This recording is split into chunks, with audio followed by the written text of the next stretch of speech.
Good morning, gardeners. One of the things you probably don't know about me is that I like to rescue plants that are on the verge of death and bring them home and see if I can't get them back to life.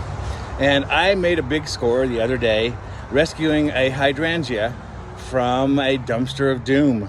And I wanted to show you what I'm going to do with it today to bring it back to life and put it into my own collection.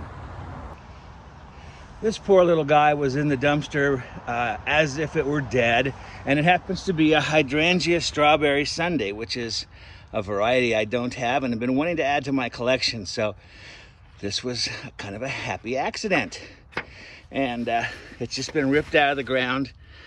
We're going to take it over to the potting bench and trim it up and pot it up and give it a good chance of coming back for next year.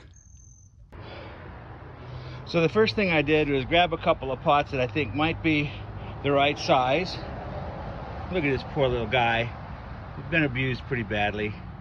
I've got some potting mix. I use the Pro Mix, and it does a really good job for me. It's got mycorrhiza and some starter fertilizer in it. And I always pre-wet it. You never want to use a dry potting soil. And pre-wet it so it makes a ball when you squeeze it, but then it falls right apart when you poke it. That's about the perfect moisture level that you want to use. And then I always add a little bit of biotone starter, again for a little bit of nutrients and some mycorrhizae, beneficial bacteria, that sort of thing, to get the plant started. Now you can tell this little guy really wants to grow. It's already got new growth coming out where it's lost its leaves.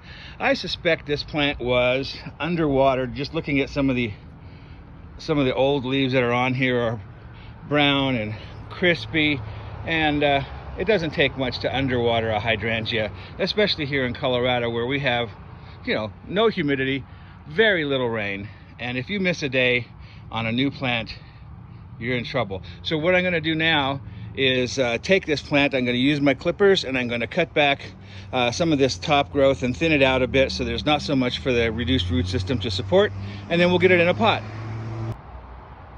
Okay, the pruning is done. As you can see, I didn't take that much off. I just took out the crossing branches, took out any branches that were growing toward the middle of the plant so that there was more air circulating, and that'll help with mildew issues. When you cut back a plant, you always want to cut back to something. I always cut back to another bud. Let's see, where's a good example? Like this one right here. You cut back to some buds, and that don't want to leave much of a stub, if any, but don't get too close to these buds because your clippers can damage them even though you may not intend them to.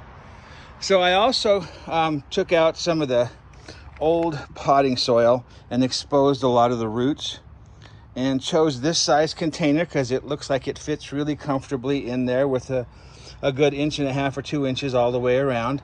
And this will be enough for it for the rest of the season and through the winter, and then next spring I can put it out. So I'll get this potted up and I'll show you what the end product looks like. So I brought our little patient to my nursery beds over on the east side of the house. This is where it's going to stay the rest of the season, and really all it needs now is a good soak. You really want to get that in there. You can see how I left plenty of room at the top of the pot so that the water doesn't run out. And I didn't plant the plant any deeper than what it had been originally growing. So you can see the surface of the original root ball right there. And I may need to add some more potting soil as the new potting soil settles. But that's it. That's all it's going to take, except for a little bit of watering until next spring. Thanks for watching.